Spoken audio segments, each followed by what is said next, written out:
आज हम पढ़ेंगे समास। अभी कल हमने उपसर्ग पढ़े, समास।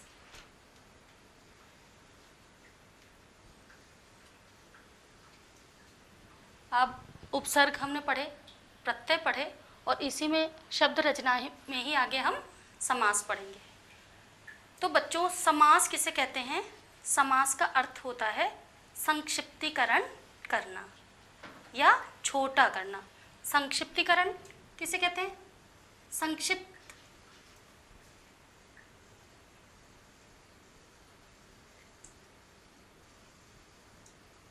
या छोटा करना।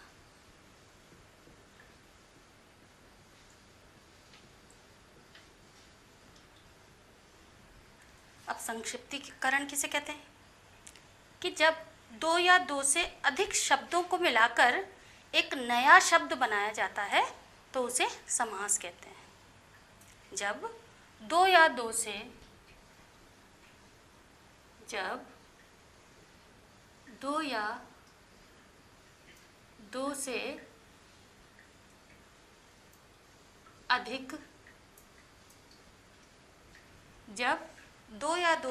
अधिक शब्दों को मिलाकर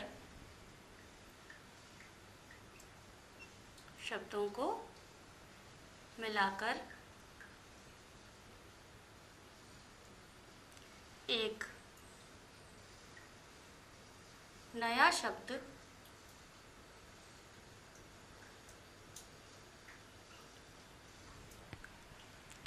शब्द बनाया जाता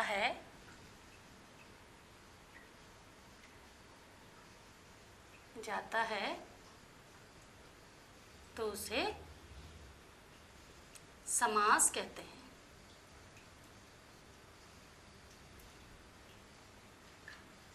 समास कहते हैं। अब यह दो या दो से अधिक शब्द कौन से हुए? जैसे देखिए, यहाँ पर मैं आपको जैसे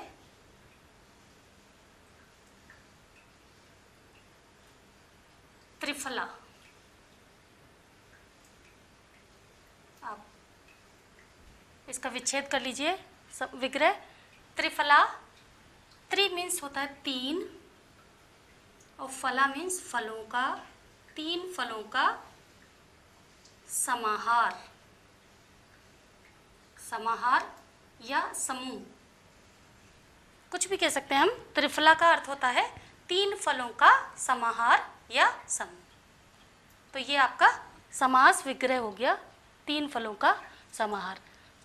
और ये त्रिफला क्या है? सामासिक पद। त्रिफला क्या है यहाँ पर? सामासिक पद।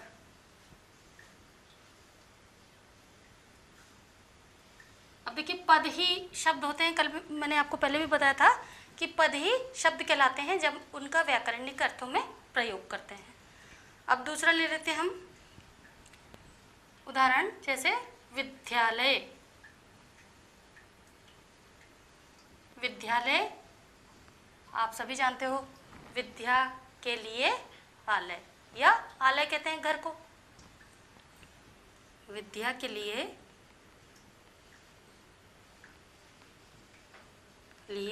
आलय।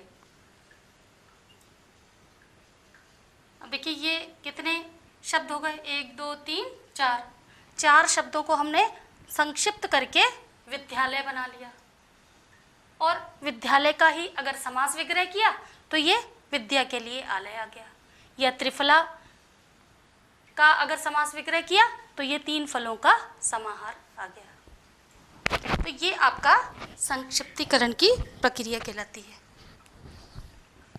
जो दो या दो से अधिक शब्दों से मिलकर एक नया शब्द बनाती है।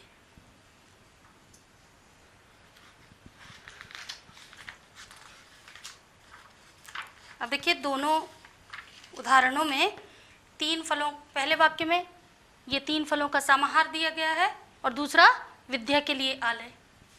इसे समास विधि से छोटा कर दिया गया है, ये त्रिफला और ये विद्यालय। समास जिन दो या दो से अधिक शब्दों से मिलकर बनते हैं उनका वाक्य में स्वतंत्र रूप से प्रयोग किया जा सकता है। जैसे एक उदाहरण और देखिए, जैसे गंगा जल। अब गंगा जल क्या है? गंगा का जल, गंगा का जल। ये हमने इसका समास विग्रह कर दिया।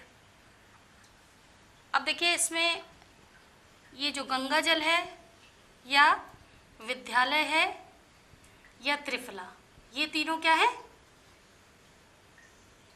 ये सामासिक पद कहलाता है। मैंने पहले भी बताया आपको, सामासिक पद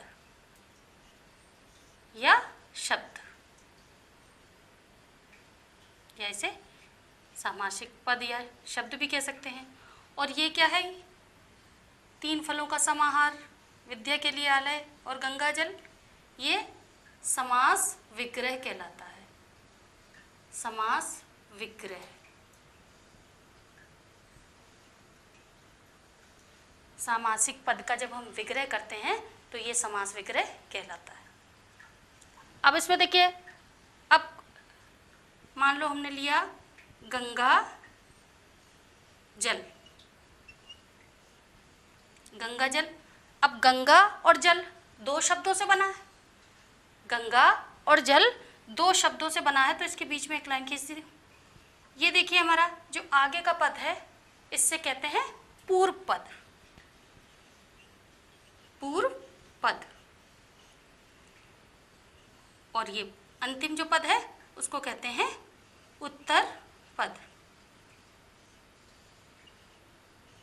पद का अर्थ यहाँ पर वही शब्द है। पूर्व पद पहले का शब्द, उत्तर पद बाद का शब्द।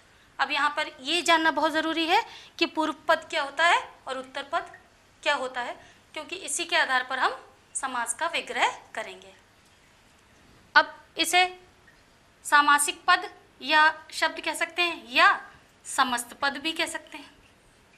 समस्त पद यानी पूरा जो शब्द है वो त्रिफला है, त्रिफला या विद्यालय या गंगा जल। तो इतना आपको समझ में आया बच्चों? आगे बढ़ते हैं हम। अब पढ़ेंगे हम समास के भेद।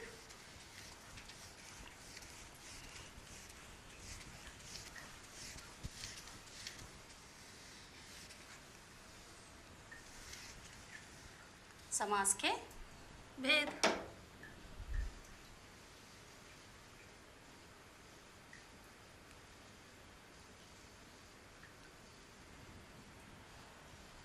समास के मुख्यतः 6 भेद होते हैं।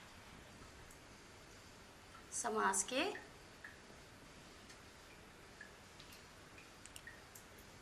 मुख्यतः 6 भेद होते हैं।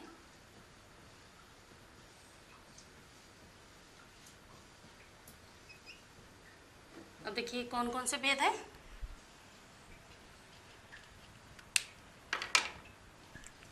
सबसे पहला भेद है अव्ययी भाव समास।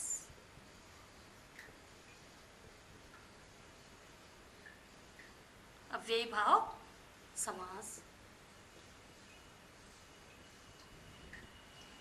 और दूसरा है आपका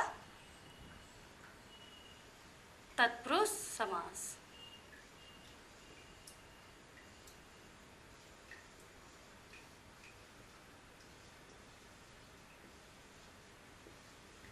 पहला आपका अव्ययी भाव समास है, दूसरा तत्पुरुष समास है, तीसरा आपका कर्मधारय समास।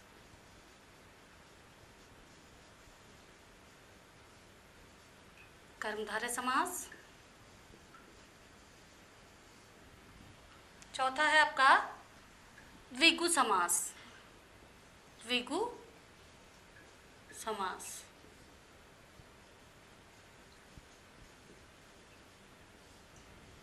पांचवा नंबर है आपका द्वंद्व समास। द्वंद्व समास। और छठा समास है आपका बहुव्रीहि समास। बहुव्रीहि समास।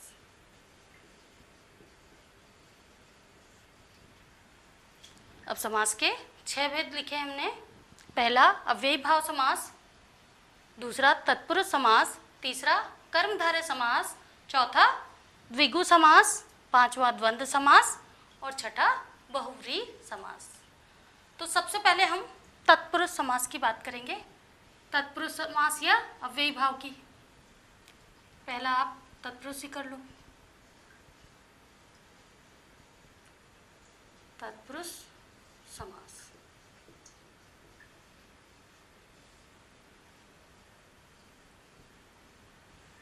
दूसरा अव्ययी भाव कर लेते हैं, अव्ययी भाव समास।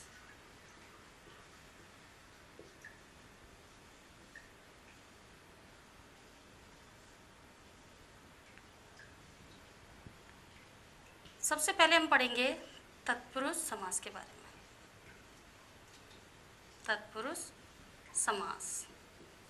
सबसे पहले ये जान लेते हैं कि तत्पुरुष समास क्या होता है। अब देखो बच्चों, तत्पुरुष समास में जिस समास में समस्त पद का पहला पद गौण हो और दूसरा पद प्रधान हो, मतलब पहला पद जो है उसकी इतनी उपयोगिता ना हो जितना कि दूसरे पद की है, साथ ही उनके विभक्ति चिन्हों का लोप हो। विभक्ति चिन्ह आपने पढ़े हैं, कारक के परसर्ग या कारक के चिन्ह, उन्हें ही विभक्ति चिन्ह भी कहा जाता है। तो वह उसे तत्पुरुष समास कहते हैं। जैसे देखिए, तत्पुरुष समास में क्या होता है, पहला जो पद है गौण हो और दूसरा पद प्रधान हो। प्रधान माने मुख्य। तत्पुरुष समास में हम पढ़ रहे थे, पहला पद गौण हो और दूसरा पद प्रधान हो। गौण यानी जो मुख्य ना हो, इसका दूसरा पद ही प्रधान होगा। जैसे देखिए उदाहरण, हस्तलिखित। हस्त क्या होता है यहाँ पर, हाथों द्वारा, जो हाथों से लिखा हो। अब इसका विग्रह करेंगे, हाथों से लिखा हुआ।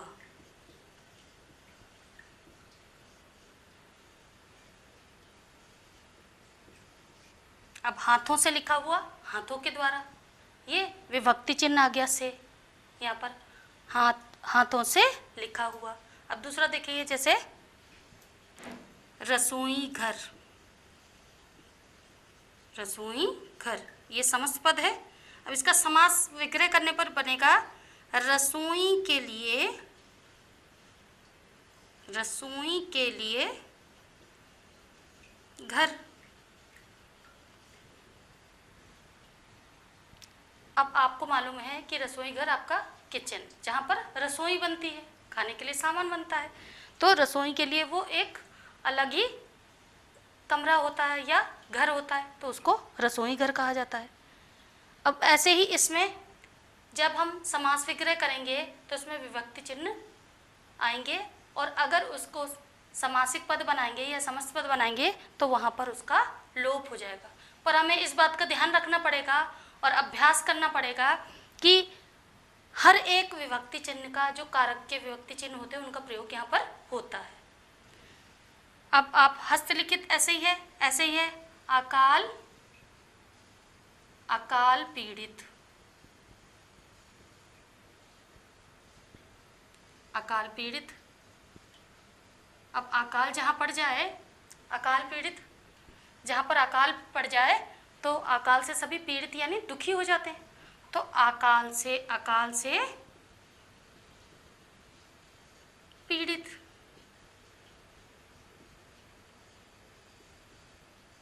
अकाल होता है सूखा, सूखा पड़ जाए या कोई फसल बर्बाद हो जाए, अकाल ही पड़ जाए, जहाँ पर अन्न ना हो उत्पन्न, तो उसे अकालग्रस्त इलाका कहते हैं। इसीलिए यहाँ पर ये अकाल पीड़ित। अब लोग जो हैं वो अकाल से पीड़ित हो जाते हैं, परेशान हो जाते हैं, दुखी हो जाते हैं, तो अकाल से पीड़ित या परेशान। शब्द वही आएगा, पीड़ित, अकाल से पीड़ित। और ऐसे ही एक और करते हैं उदाहरण, आराम कुर्सी। तो आराम कुर्सी क्या है? आराम के लिए कुर्सी।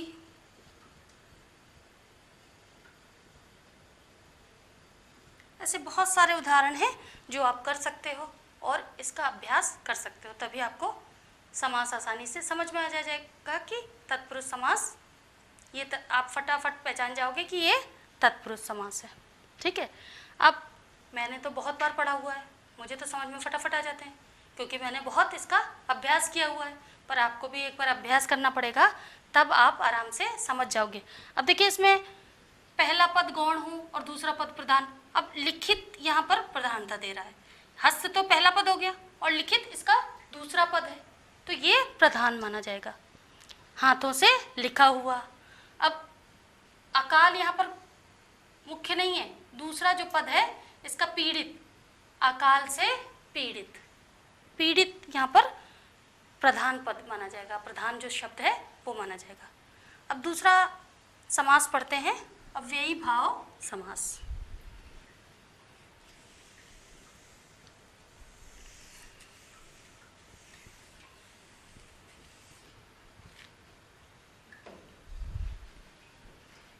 दूसरा है आपका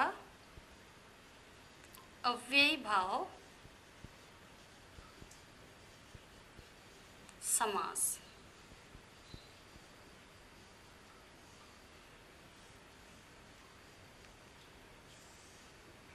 अब अव्ययी भाव समास क्या होता है? अब देखिए, पहला इसमें लिखा हुआ अव्ययी, अव्यय मीन्स अव्यय, अव्यय जो कि व्यय नहीं होते, अ मीन्स नहीं, व्यय मीन्स खर्च, जो कभी बदलते ही नहीं है। अब इस पद में, इस समास में पहला पद जो है वो अव्यय होगा, पहला पद अव्यय होगा और वही प्रधान हो, और वही प्रधान हो, प्रधान मुख्य।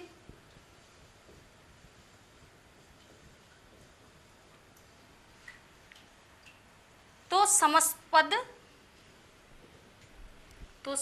पद अव्यय बन जाएगा, अव्यय बन जाएगा।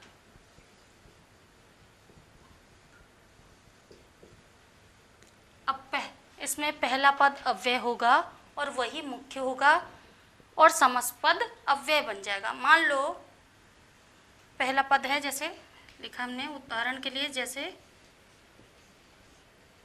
सादर। अब सा का अर्थ क्या होता है? साथ, स प्लस आदर। यहाँ पर जैसे ही हम ये समास विग्रह करेंगे तो आएगा आदर के साथ, आदर के साथ। अब जो यहाँ पे स दिया हुआ है वो अव्यय है, अव्यय शब्द है और वही मुख्य है। सादर, स प्लस आदर, आदर के साथ, सहित। स का अर्थ यहाँ पर साथ या सहित के लिए है। अब ऐसे ही निडर, निडर क्या होता है? बिना डरे या बिना डरे, या कह सकते हैं डर के बिना।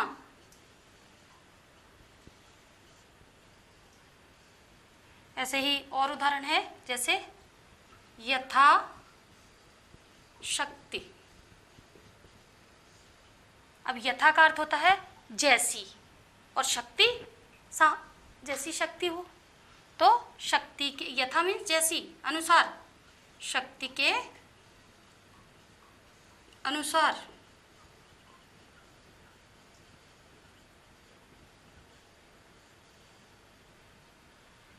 यथाशक्ति अब जैसे कोई मंदिरों में आपको दान करना हो तो यथाशक्ति या यथा सामर्थ्य आप दान कर सकते हो, करते हैं, सुना है आपने भी ये शब्द, यथाशक्ति या सामर्थ्य के अनुसार आप दान कर सकते हैं। ऐसे ही बेखटके, बेखटके, अब बे यहाँ पर पहला शब्द जो है वो अव्यय है, और बेखटके का मतलब क्या हुआ, बिना खटके के, बिना खटके के। अब कोई भी चोर मान लो आपके घर आ रहा है तो बेखटके आ सकता है क्या, नहीं ना, आप भी तो आ सकते हो अपने घर में बेखटके, दिन में कभी भी, शाम को, रात को, कभी भी आ सकते हो अपने घर में बेखटके, बिना खटके के, कोई डर ही नहीं है। तो ये आपका अव्ययी भाव समास हुआ। इसमें पहला पद अव्यय है और वही प्रधान होगा और समस्त पद अव्यय बन जाएगा। समस्त पद जैसे सादर है, निडर है, यथाशक्ति और बेखटके है, ये सब समस्त पद अव्यय बन जाएगा। तो ये आपका अव्ययी भाव समास था।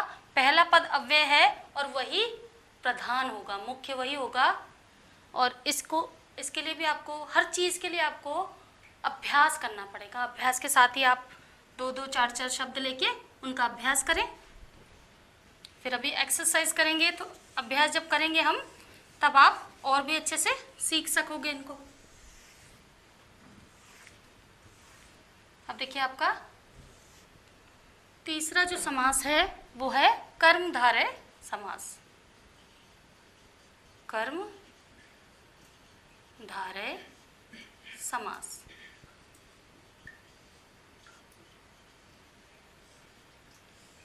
अब कर्मधारय समास में क्या होता है, कर्मधारय समास तत्पुरुष समास का ही उपभेद माना जाता है, तत्पुरुष समास का ही उपभेद माना जाता है। इस समास में समस्त पद विशेष्य, विशेषण या उपमेय उपमान का संबंध हो।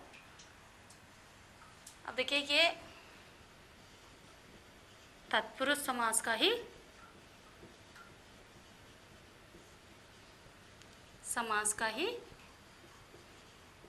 उपभेद माना जाता है, उपभेद माना जाता है।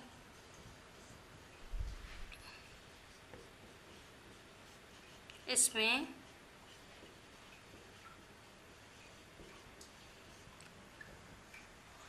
समस्त पद में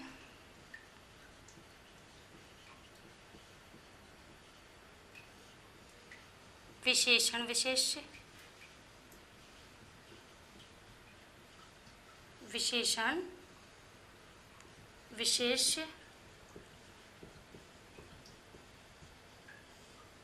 या उपमेय उपमान,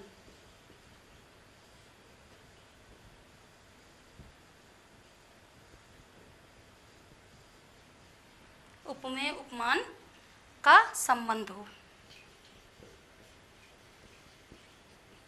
संबंध हो। अब देखिए विशेषण, विशेष्य क्या होता है, विशेषण, विशेष्य क्या होता है, विशेषण जिसकी विशेषता बताई जाए, विशेषण और विशेष जिसकी विशेषता बताई जा रही है। जैसे चंद्र मुख, अब किसकी विशेषता बताई जा रही है, देखिए इसमें समस्त पद विशेषण, विशेष्य मान लो ये मैंने आपको दिया कि चंद्र मुख, तो विशेषण कहाँ पर है, चंद्र, और विशेष्य क्या है, मुख। तो मुख कैसा है, चंद्रमा के समान। और उपमेय उपमान क्या होता है, जिसकी उपमा की जाए, उपमा या समानता बताई जाती है। और उपमान जिसकी की जा रही है, जो संज्ञा सर्वनाम की जा रही है, उपमा, उपमा या समानता। अब देखिए ये तो खाली मैंने आपको उदाहरण बताया कि चंद्रमा के समान मुख, समानता बता दी। दूसरा उदाहरण देखते हैं। जैसे आपकी बुक से एक उदाहरण लेते हैं, चरण कमल। चरण कमल। अब देखिए कमल क्या है, विशेष, और विशेषण यहाँ पर है चरण। तो चरण कमल क्या हुआ कि चरण कैसे हैं, कमल के समान। कमल के समान, इसका विग्रह करेंगे, कमल के समान चरण।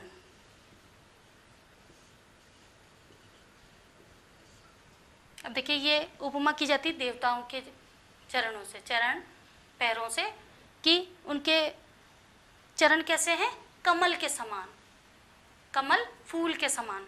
ऐसे ही दूसरा है कर कमल। अब कर किसे कहते हैं, कर कहते हैं हाथों को, और हाथ कैसे हैं, कमल के समान, कमल के समान कर या हाथ। खाली ये उपमा दी जाती है, समानता बताई जाती है, ईश्वर के ही होते हैं, इंसानों की ऐसी तुलना नहीं की जाती, कई बार होती भी है। और ऐसे ही अन्य उदाहरण लेते हैं, जैसे अध पका। अब अध पका क्या हुआ, कई बार आप फल खाते हो, आधा पका हुआ। अध पका का अर्थ है आधा पका हुआ, और समास विग्रह भी यही हुआ, आधा पका का अर्थ ही होता है आधा पका हुआ। ऐसे ही पीतांबर, पीतांबर, इसका समास विग्रह होगा पीला अंबर। अंबर किसके लिए कहा गया है, वस्त्र के लिए। पीला अंबर, पीतांबर, पीला अंबर या वस्त्र।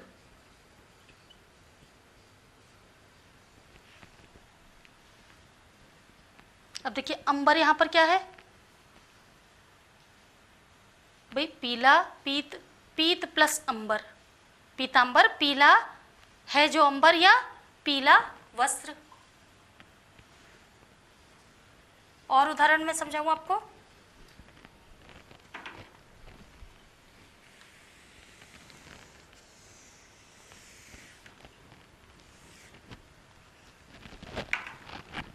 और उदाहरण देखिए, जैसे नरसिंह,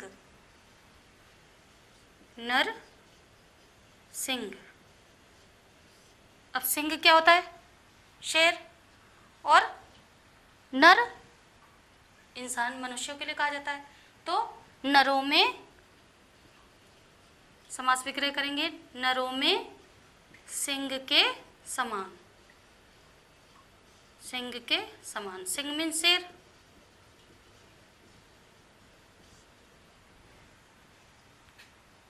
परमानंद, परमानंद, परम, परम जो सर्वोच्च आनंद की प्राप्ति, परमानंद, परम है जो आनंद।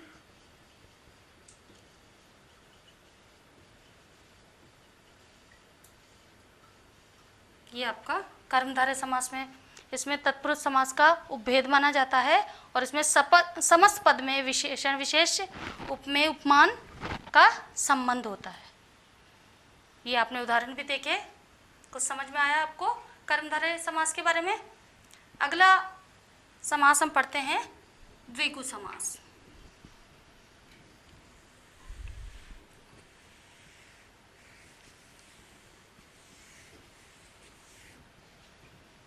जो आपका चौथा समास है वो है द्विगु समास। देखिए कुछ भी याद ना रखें इसको, द्विगु को हमेशा याद रखें, द्विगु अर्थात संख्यावाची, ये इसकी पहचान है। द्विगु समास जो है उसको याद रख लें, ये आपका याद करने की संख्यावाची। अब द्विगु समास में क्या होता है, इसमें जिस समस्त पद का पहला पद संख्यावाचक विशेषण और दूसरा पद प्रधान हो उसमें द्विगु समास कहते हैं। जिस समस्त पद का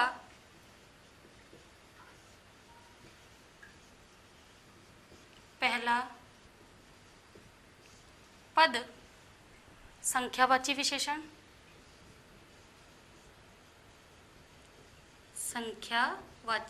संख्यावाची संख्या बताने वाला विशेषण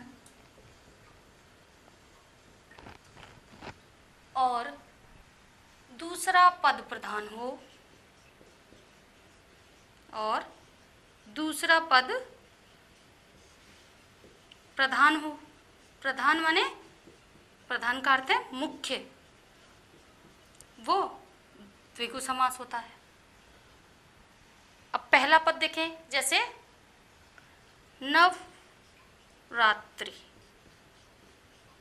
नवरात्रि आपको भी मालूम है कि नवरात्रि क्या होती है, 9 नवरात्रियों का समूह। नवरात्र व्रत आते हैं माँ दुर्गा जी के, तो 9 होते हैं पूरे, तो इसका समास विग्रह करेंगे। 9, नव का यहाँ क्या अर्थ है, 9 रात्रियों का समूह, क्योंकि नवरात्रियों में 9 रातें होती हैं, उसमें सब देवी माँ की पूजा पाठ करते रहते हैं, डांडिया भी करते हैं आप लोग। नवरात्रि यानी 9 रात्रियों का समूह, ये आपका इसका समास विग्रह हो गया, और ये समस्त पद नवरात्रि। अब इसमें पहला पद मैंने बताया आपको संख्यावाची आएगा। जैसे देखिए दूसरा है त्रिभुज।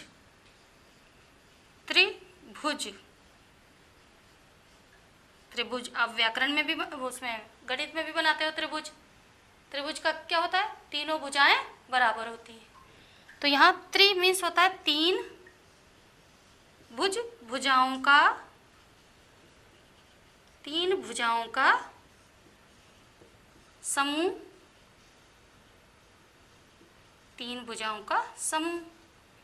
ऐसे आप चतुर्भुज भी कर सकते हो, 4 भुजाओं का समूह, चतुर्भुज भी आप गणित में बनाते हो। ऐसे ही अठन्नी 50 पैसे को ही अठन्नी कहते हैं, और 25 पैसे को चवन्नी। अठन्नी तो आपने देखी होगी, 50 पैसे तो अभी भी देख सकते हैं बच्चे। तो अठन्नी का मतलब है 8 आनों का समूह।